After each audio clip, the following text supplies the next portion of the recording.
You're making a big mistake. Murphy. He'll always be limited. It'll be difficult to make friends, to interact with strangers. Murphy, that's enough.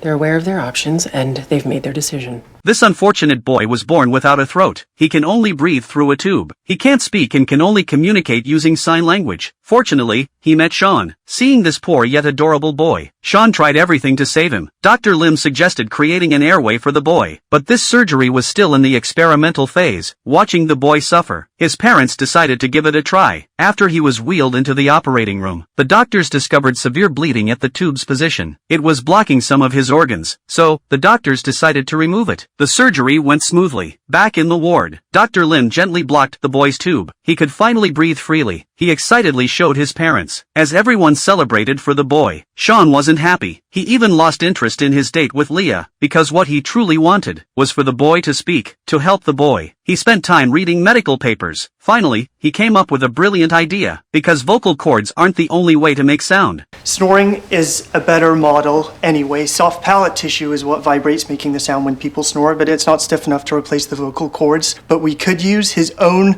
costal cartilage to act as vocal cords. The larynx is like a musical instrument. But if Bo Diddley can make a guitar out of a cigar box, I'm pretty sure I can make a larynx from bone and cartilage. But the boy's parents rejected this idea. They felt it was too risky. They thought sign language was enough for communication. But Sean couldn't stop saying. The boy would face many limitations in the future. He'd find it hard to make friends. The boy, about to be discharged, started talking to his parents. It turned out he had been bullied and ignored at school. His parents never knew what he went through there. Finally, they agreed to the surgery. The boy was wheeled into the operating room again. The doctors removed one of his ribs. Sean carefully shaped it with tools, molding the cartilage into the shape of a whistle. Then he placed it in the boy's throat. At that moment, the boy's blood pressure suddenly dropped. It turned out the neck artery had been nicked during the surgery. With the doctor's efforts, the boy soon stabilized. Back in the ward, following the doctor's instructions, he breathed in through his abdomen and made a sound. That's the most beautiful voice I've ever heard.